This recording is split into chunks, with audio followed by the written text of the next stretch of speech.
എന്തു വേണം? എനിക്ക് റൂബി ഒന്ന് കാണണം.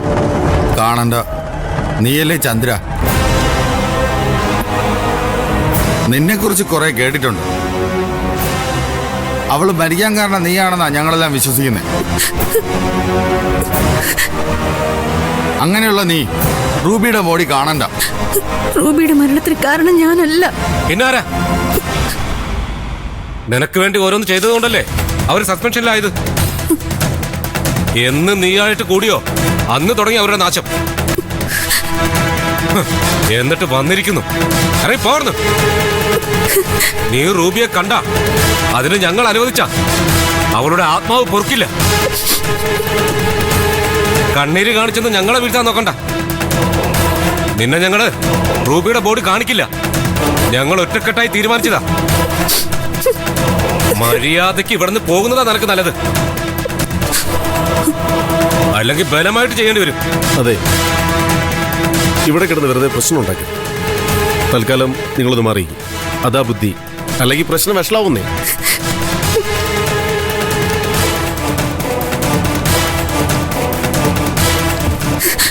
നിനക്ക് ബോഡി കാണാൻ പറ്റില്ല അല്ലേ? എല്ലാവരും നിന്നെ കുറ്റപ്പെടുത്തുന്നത്. ഞാനൊരു തെറ്റും ചെയ്തിട്ടില്ല സിദ്ധുട്ട എന്ന് നിനക്ക് തോന്നുന്നതല്ലേ? എല്ലാവർക്കും സംശയം നിന്നെയാ.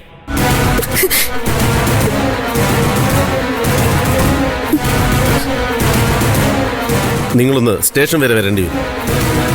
ഈ മരണവുമായി ബന്ധപ്പെട്ട് ചില കാര്യങ്ങൾ ചോദിച്ചറിയാനുണ്ട്.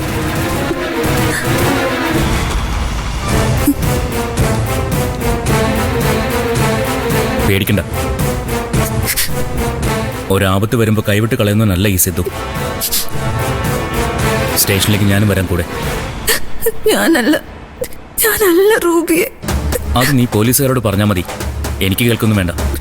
നീ വാ.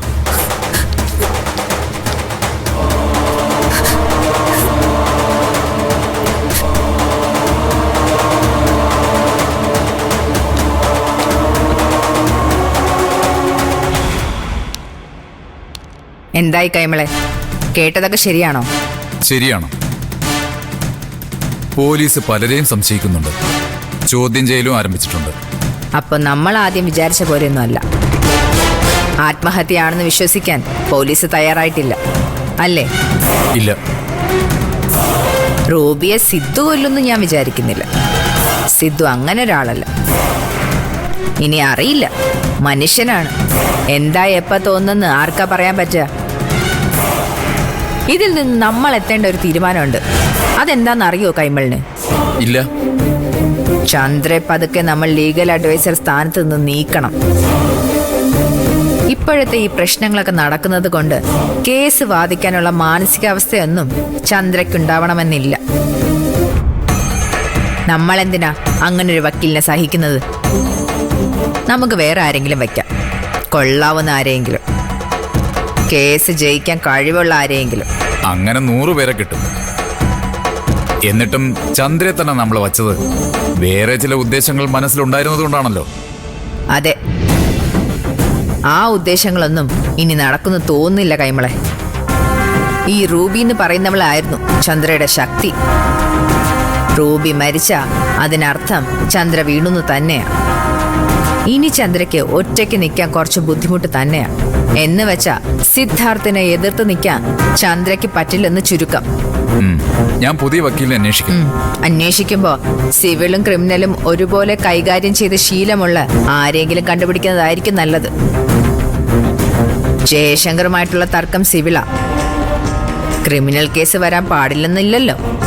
ആ സമയത്ത് വേറൊരു വക്കീലിനെ അന്വേഷിച്ച് നടക്കാനിടയാവരുത്. മനസ്സിലായോ കൈമളിന്? റൂബിയുടെ യഥാർത്ഥ കൊലയാളി ആരാണാവോ അവൻ വേണം പിടിയിലാവൻ. എങ്കിലേ അതുകൊണ്ട് ഗുണമുള്ളൂ. പോലീസ് അന്വേഷിക്കട്ടെ, എന്ത് സംഭവിക്കുന്നു നോക്കാം.